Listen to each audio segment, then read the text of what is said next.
Good morning, students. Today we are going to answer the question paper of October 2016, Obstetrics and Gynecological Nursing. There were three essays, each one carries 15 marks. The first one was what are the indications of antenatal assessment of fetal well-being? Explain the various methods of antenatal assessment of fetal well-being. The indications carries 3 marks and the various method which carries 12 marks. Pregnancy with obstetric complications, IUGR, multiple pregnancy, polyhydramnios, oligohydramniosis, alloimmunization, pregnancy with medical complications like diabetes mellitus, hypertension, epilepsy, renal cardiac disease, infections, tuberculosis, SLE, others like advanced maternal age, previous stillbirth or recurrent abortion, previous birth of a baby with structural anencephaly, spina bifida, or chromosomal abnormalities, and routine antenatal testing. Various methods of antenatal assessment. The component of physical and fetal assessment include clinical monitoring like maternal weight gain, blood pressure, assessment of size of uterus and height of the fundus, clinical assessment of liquor, edema of the feet, abdominal girth in last trimester. Early in pregnancy, there is divided into biochemical, biophysical, cytogenic. Biochemical include MSA, maternal serum alpha fetoprotein, triple test inhibin A, papa A, and conjugated estriol 3 acetylcholinesterase. Biophysical include USG estimation of crown to rump length, knuckle translucency. Cytogenic include amniocentesis, chorionic villus sampling, and chorosynthesis. Late in pregnancy, it include biophysical, and clinical. Biophysical include CTG, non-stress test, biophysical profile, Doppler ultrasound, contraction stress test, USG, amniotic fluid volume, vibroacoustic stimulation. Clinical methods, weight gain, assessment of size of the uterus, clinical assessment of scanty liquor, abdominal girth, daily fetal movement count, cardiac count formula or kick chart. What is ectopic pregnancy? List the cause of tubal pregnancy. Describe the clinical of actual tubal rupture and its management. So definition carries 2 marks, causes carries 3 marks, and the clinical features of acute tubal rupture and its management carries 10 marks. The one in which the fertilized ovum is implanted and develops outside the normal uterine cavity is called as ectopic pregnancy. Causes of tubal pregnancy include 2 factors preventing or delaying migration of fertilized ovum to the uterine cavity and factors facilitating nidation in the tube. The first one include PI, pelvic inflammatory diseases, contraception failures, tubal surgery, intrapelvic adhesions, assisted reproductive techniques, others like previous ectopic pregnancy. Then second one, factors facilitating nidation in the tube like early resumption of trophoblastic activity, increased residual reaction and tubal endometriosis. The clinical features of actual tubal rupture include triad of symptoms like amenorrhea, irregular vaginal bleeding and abdominal pain, feeling of nausea, vomiting, fainting, shock. On examination, patient is lies quiet, conscious, perspires and look blanch, pallor, features of shock. Abdominal examination reveals abdomen tender and tense. Bimanual examination shows vagina mucosa blanch, white, uterus normal in size, extreme tenderness in the fornix palpation, and uterus float as if in the water. Management. Ruptured ectopic, there is not time should be wasted for investigation other than HB, blood grouping, and cross matching. Principles of management include resuscitation and laparotomy, anti-shock treatment like ringalactide infusion, arrangement made for the blood transfusion, laparotomy. The indications are patient is hemodynamically stable, laparoscopy is contraindicated, and evidence of rupture. The objectives of treatment have to be resuscitate, replace, and remove and to repair. Resuscitative measures for the care of patient in shock should be initiated with the diagnosis, determination of following like HB status and blood group and RS typing. Laparoscopy or laparotomy to clear the hemoperitoneum, remove the products of conception and to control bleeding from the site of disruption, repair or removal of the affected tube. Laparotomy is considered when the facility for laparoscopy is not available or the patient is in severe hemorrhagic shock with significant hemoperitoneum. There is no consideration of medical management for in case of ruptured ectopic pregnancy with hemoperitoneum. Surgical treatment are linear self-injectomy, segmental excision. Milking of the tube can be done in case of ambulatory pregnancy where the products can be easily dislodged. Self-injectomy is advisable if there is repeated ectopic pregnancy on the same side, the tube is severely damaged, or there is an incontrollable hemorrhage from the self-injectomy site.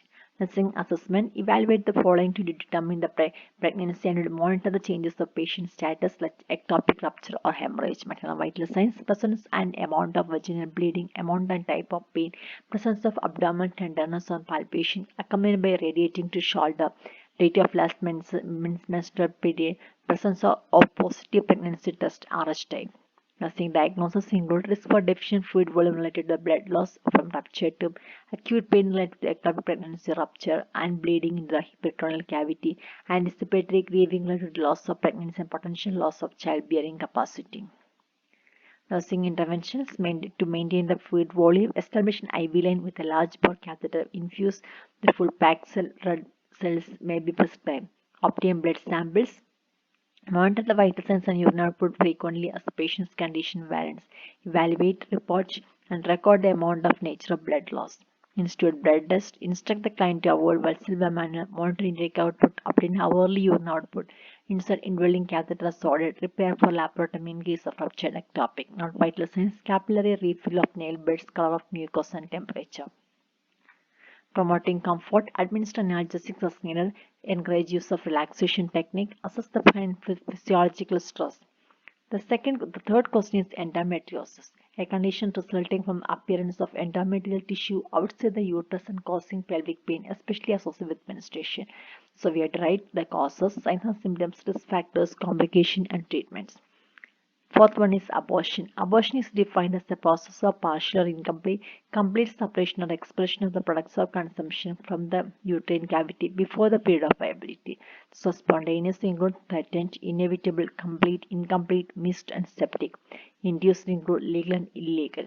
So we are right about the clinical features, prognosis in each type of abortion, general measures, and complications. Fifth one is episiotomy. Episiotomy is a planned incision on the perineal body and vagina to enlarge the vaginal opening and facilitate delivery. So indications, timing of the episiotomy, advantages, types, briefly mention advantages and disadvantages of median and middle episiotomy, repair of episiotomy, postoperative care and common complication. Tocolytics. Medications used to suppress premature labor, uterine relaxants, decrease uterine contractility or motility, used to delay or postpone labor, arrest, threaten abortion or treatment of dysmenorrhea, suppression of labor and allow the fetus to be mature, initiate glucocorticotherapy for fetal lung maturation, transfer women in labor to proper facilities.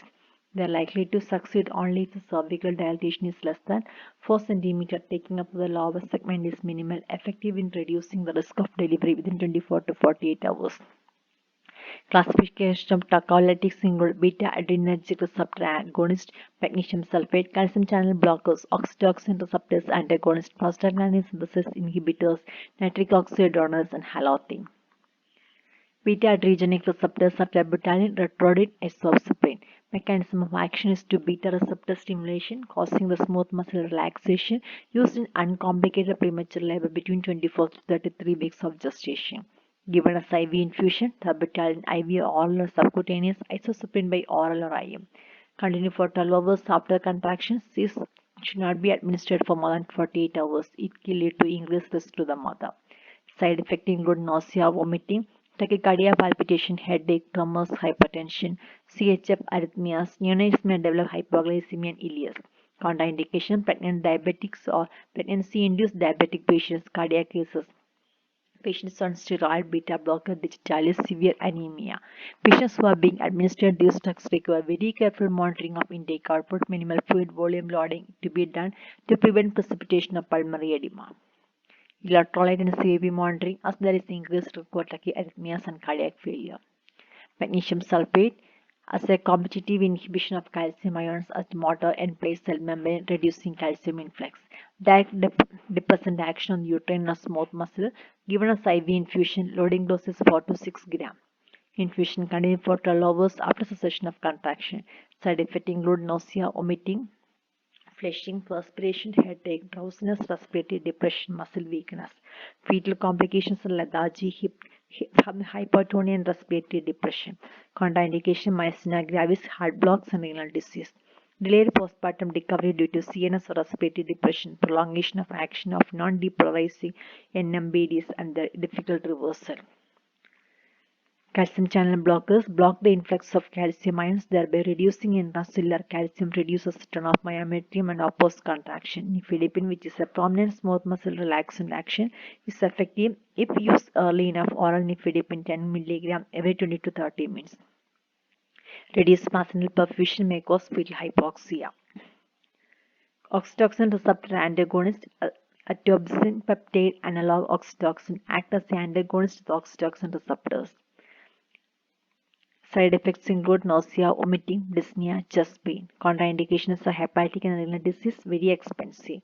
Prostaglandin synthetase inhibitors, indomethacin, aspirin, brufen, and maternal side effects include headache, dizziness, nausea, vomiting, diarrhea, hematemesis, malignant. Fetal side effects oligohydramnios, premature closure of ductus arteriosus, necrotizing enterocolitis. Contraindications include thrombocytopenia, bronchial asthma, and renal disease. Other agents like nitric oxide donors and halothane. The seventh question is partogram, a composite graphical record of the progress of labor in a single sheet of paper.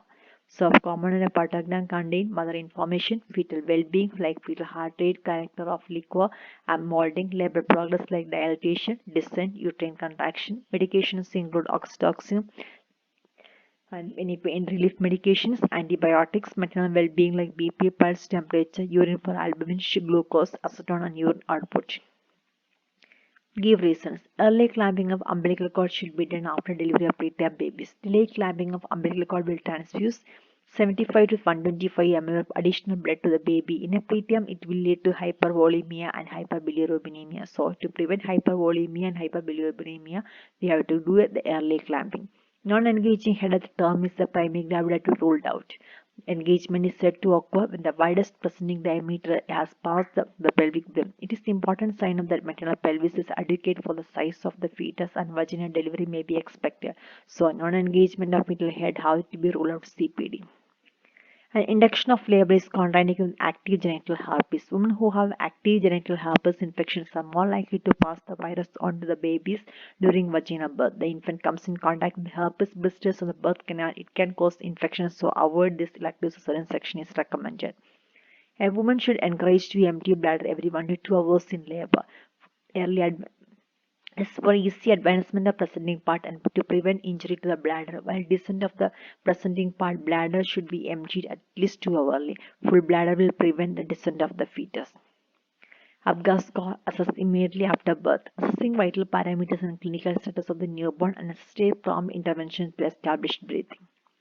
Menarche and menopause. Menarche is the onset of first menstruation in life. It is indicative of reproductive life and occurs between 10 to 16 years of age. Average is 13 years. Menopause is the permanent cessation of the menstruation. It indicated the end of reproductive life. Occurs between 45 to 55 years of age. Average is 50 years. Embryo and fetus. Embryo from the time of conception to 8 weeks after conception. Structures are not well differentiated. Length is measured in terms of crown drum length. Fetus after 8 weeks of conception until birth measures in terms of centimeters. Vesica-vaginal fistula and urethra-vaginal fistula. Vesica-vaginal fistula is the communication between the bladder and the vagina. Patient has no urge to pass the urine. Urine escapes to the vagina, causing true incontinence. Urethra-vaginal fistula, communication between the part or wall of the urethra and vagina. Patient has urge to pass the urine. Urine dribbles out into the vagina during the act of maturation. Polyhydramnios and oligohydramnios. Polyhydramnios liquid exceeds 2000 ml.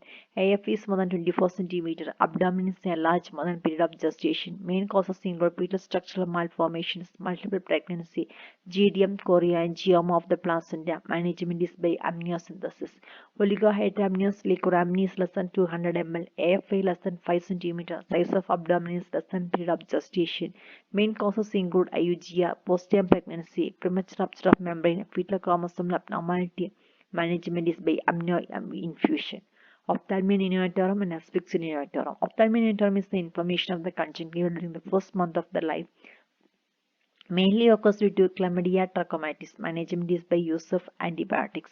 Asphyxia neonatorium is the non-establishment of satisfactory respiration after birth, occurs as a result of placental insufficiency. Management is by resuscitation. Thank you. Thank you for listening.